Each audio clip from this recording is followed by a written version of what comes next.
ভগবান যাকে যখন দেয় দুহাত ভরে দেয়, আর যার কাছ থেকে যখন নেয় সব কিছুই কেড়ে নেয়। একটা মানুষের ভাগ্য কতটা খারাপ হলে এরকম একটা পরিস্থিতিতে পড়তে হয়। এতদিন বাঁকুড়া যাওয়া সত্ত্বেও আজকে বাঁকুড়াতে অপারেশন না হয়ে কলকাতা রেফার করে দিয়েছে। So hi everyone, good morning. আবারও স্বাগত আমার একটি নতুন ভিডিওতে। আশা করছি সকলে খুব ভালো আছেন আর সুস্থ আছেন। আর আমরা এখন আগের তুলনায় একটুকু ভালো রয়েছি। এখন ঘড়ির কাঁটায় সকালে 6টা মতো বাজবে। এখন থেকে আজকের ব্লগটা আমি শুরু করছি। আশা করছি আজকের ব্লগটি আপনাদের ভালো লেগে থাকবে। দেখেছি 5টা 5 মতো বাজবে ওইরকম টাইমে উঠে পড়ে সবার প্রথমে ভয়েস ওভারের কাজটা সেরে নিয়েছি। তারপরে মাকে উঠিয়ে পরে মাকে ব্রাশ করিয়ে বস করিয়ে রেখেছি। আজকে মাকে আবারও নিয়ে যাবে বাঁকুড়া, তো বলেছে আজকে খালি পেটে একটা রিপোর্ট করা হবে। তো সেই কারণে আজকে মাকে কোনো কিছুই খাওয়ায়নি, মুখটা হালকা পরিষ্কার করে পরে ওই বাইরেতেই বসে রয়েছে। এদিকে তো ভয়েস ওভারের কাজটা কমপ্লিট হয়ে গিয়েছে, এইদিকে কাচাকুচিটাও কমপ্লিট করে নিলাম। একটু পরেই মাদের গাড়ি আসবে, মাকে নিয়ে চলে যাবে।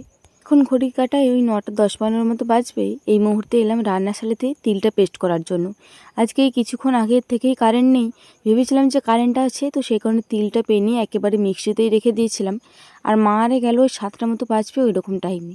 মাদের গাড়ি আসার কথা ছিল 6:30টায়, তবে গাড়িটা ঠিক টাইমেই চলে এসেছিলো, তবে একটুকু কারণে দেরি হয়ে গেল, তো সেই কারণে 7টার সময়তেই বেরোলো। জানি না আজকে আবার বাঁকুড়াতে কি বলবে। আজকে 3টে মতো রিপোর্ট করাতে রয়েছে, একটা খালি পেটে আর 2টো ভর্তি পেটে। তো মায়ের জন্য খাবার দিয়ে দিয়েছি। খালি পেটে প্রথমে করবে, তারপরে খাবার খাইয়ে আবার ভর্তি পেটেরগুলো করবে। আজকে রিপোর্ট করিয়ে সব ডিসিশন নেওয়া হবে যে কখন অপারেশন হবে, কিভাবে হবে, এইখানে আদৌ হবে না অন্য কোথাও হবে। ভগবানের কাছে একটাই আশা রাখি, যেখানে অপারেশন হোক না কেন আমার মা যেন আগের মতো আবারও সুস্থ হয়ে ওঠে। তো ওইদিকে দিদিভাই ভাতটা নামিয়ে তরকারি পাতি সব কিছুই চাপাচ্ছে একে একে, আর এদিকে আমি পেস্ট করে নিচ্ছি। দিদিভাই কিছুক্ষণ আগে সরষেটা পেস্ট করে রেখেছিল, আজকে হবে চচ্চড়ি। আজকে তো বৃহস্পতিবার, তরকারির মধ্যে দেওয়া হয়েছে আলু কাল্লা ভাজা, ওইদিকে মুগের ডাল করা হবে আর লাউ তেলে করা হবে। ওইদিকে দিদিভাই লাউ তেলের জন্য কিন্তু লাউটা বসিয়ে দিয়েছি। এইদিকে তোমার তিলটা পেস্ট করা হয়ে গিয়েছে, আর করা হবে চচ্চড়ি। বাড়িতে বেশ অনেক দিনই হলো চচ্চড়ি হয়নি, তবে বাবা কালকেই মিনিমাম 5টা থেকে 6টা মতো বেগুন এনেছিল। তো ঠাকুমা বললো তারই কিছুটা আমি আজকে চচ্চড়ি দিই, কারণ ঠাকুমা চচ্চড়ি খেতে ভীষণ পছন্দ করে। তো সেই কারণে বললাম যে দিয়ে দাও। এখন ঘড়ির কাঁটায় ওই 10টা 10-15 মতো বাজবে। এই মুহূর্তে কিন্তু আমার স্নান করা হয়ে গিয়েছে। ওই যে তিলটা পেস্ট করলাম, তারপরে গিয়েছিলাম স্নান করতে। যেহেতু সোনামা ঘুমাচ্ছিল, দিদিভাইও রান্নাশালে ছিল, তো সেই কারণে ভাবলাম শুধু শুধু কেন বসে থাকি, তাহলে স্নানটা সেরে চলে আসি। কারণ সোনামা যদি ঘুম থেকে ওঠো, ও এখন এতটাই বদমাশ হয়েছে, প্রত্যেক দিন বলবে আমার সাথে স্নান করতে যাব। তো সেই কারণে ও ওঠার আগে যতদিন পারি স্নান করে আসার চেষ্টা করি। যাই হোক, স্নানটা করে এসে পরে দেখলাম দিদিভাইয়ের সব কিছু রান্না কমপ্লিট হয়ে গিয়েছে। এরপরে শুধুমাত্র ডালটা করতে ছিল, এই মুহূর্তে আমি ডালটা শুধুমাত্র করলামই তো যে রান্না বান্না সব কিছুই কমপ্লিট হয়ে গিয়েছে। তো সেই কারণে উনুনের নাতাটাও দিয়ে দিচ্ছি। ওইদিকে বাসনপত্রগুলো কলপাড়েতে ভিজোতে দিয়ে এসেছি, এদিকে নাতাটা দিয়ে দিই, তারপরে না হয় ওইদিকে কলপাড়ের বাসনপত্রগুলো সবকিছু পরিষ্কার করে নেব। এখন ঘড়ির কাঁটায় বিকাল ওই 5:30 6টা মতো বাজবে। এই মুহূর্তেই আমাদের বাড়িতে বেশ অনেক লোকজন রয়েছে, কারণ মা আরে বাড়ি এসেছিলো 3টে মতো বাজবে ওই রকম টাইমে। মাকে বাঁকুড়ার থেকে আজকে কলকাতায় রেফার করা হয়েছে। আপনাদেরকে তো সবাইকেই বলেছি যে মায়ের গালের দুটো সাইডের যে হাড় আছে, ওই দুটো সাইডের হাড় একবারই ভেঙে গিয়েছে। ওইটা বলেছে প্লাস্টিক সার্জারি করাতে হবে, তবে সেই প্লাস্টিক সার্জারিটাই বাঁকুড়া থেকে হবে না, ওইটা করার জন্য কলকাতাকে যেতে হবে। তো সেই কারণে বিশেষ করে এই কাকুটা এসেছিলো, কাকুটাই সব কিছু অ্যারেঞ্জমেন্ট করে দিচ্ছে, যে পরে কোথায় কি হবে না হবে। এদিকে কিন্তু আমার মেজ দিয়েও চলে এসেছে আর মেজো জামাইবাবু এসেছে, তবে মেজো বোনপোকে নিয়ে আসেনি, তো সেই কারণে মেজো জামাইবাবু বাড়ি চলে যাবে। ওইদিকে মেজদি ভাই এসেছে কালকে মায়ের সাথে কলকাতা যাবে বলে। এই যে মা বাইরেতেই বসে রয়েছে, তো মায়ের সাথে সবাই কথাবার্তা বলছে। সবাইকে মানা করছি অল্প অল্প করে কথা বলো, তবে সবাইকারই তো জিজ্ঞাসা করতে ইচ্ছা করে কি হচ্ছে না হচ্ছে, তো সেই কারণে সকলেই জিজ্ঞাসা করছে। কাল থেকে আসা যাওয়া হচ্ছে, তো সেই কারণে আর বাড়ি থেকে বেরোতেই পারছিলাম না।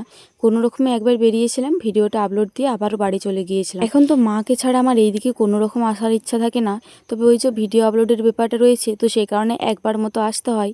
এই মুহূর্তে আবার মেজদি বললো যে আমার কটা কেনাকাটা রয়েছে, তাহলে একবার চল, একবার টপ করে কেনাকাটা করে চলে আসি। তো বললাম ঠিক আছে চল, আমার কটা কেনাকাটা রয়েছে তাহলে একেবারে কিনে নিয়ে চলে আসবো। এই যে আমাদের গ্রামে একটা মুদিখানার দোকান রয়েছে, আর এটা কিন্তু সম্পর্কে আমাদের কাকু হয়।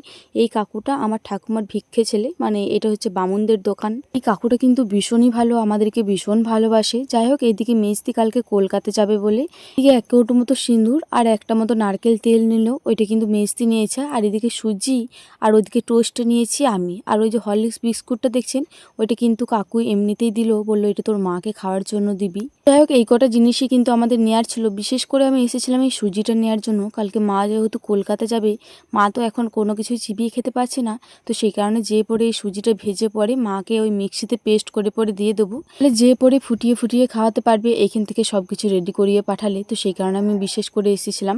মেজদির আরও কটা কেনাকাটার ছিল, তো সব কিছু কমপ্লিট করে এই মুহূর্তে যাব বাড়িতে। এইদিকে তো আমার সব কিছু কেনাকাটা হয়ে গিয়েছে, চলুন বাড়িতে যাই। এখন ঘড়ি কাটায় ওই 9:30 মতো বাজবে। আজকে আমার মেয়েটা আমাকে ছাড়াই ঘুমিয়ে গিয়েছে। ওর জেম্মা ওকে আদর করছিল, ও ঠিক ঘুমিয়ে গিয়েছে।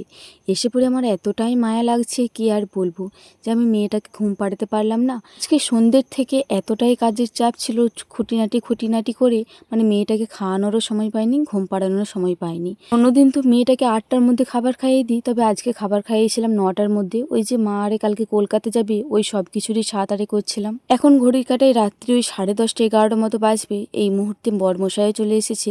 বরমশাই তো কলকাতাতেই থাকে, তবে ওর হোটেলের এখন এতটাই চাপ চলছিল, ওকে তো মালিক ছুটিই দিচ্ছিল না। তো অনেক বোঝানোর পরে বলছিল যে একটা বিপদ হয়ে গিয়েছে বড়, আমাকে যেতেই হবে, তো সেই কারণে মালিক ছেড়ে দিয়েছে।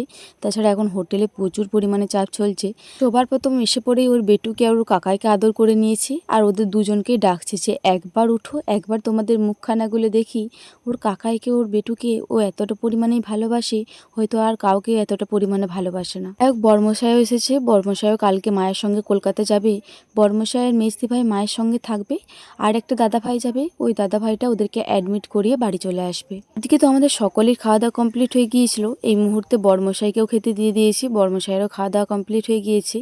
এই মুহূর্তে রিপোর্টগুলো আরে দেখা হচ্ছে যে সব কিছু ঠিকঠাক রয়েছে নাকি, ভালো করে নিয়ে যেতে হবে। তো এই রিপোর্টগুলো যদি না নিয়ে যাওয়া হয়, আমাদের দেখানোটাই পুরো ব্যর্থ হয়ে যাবে।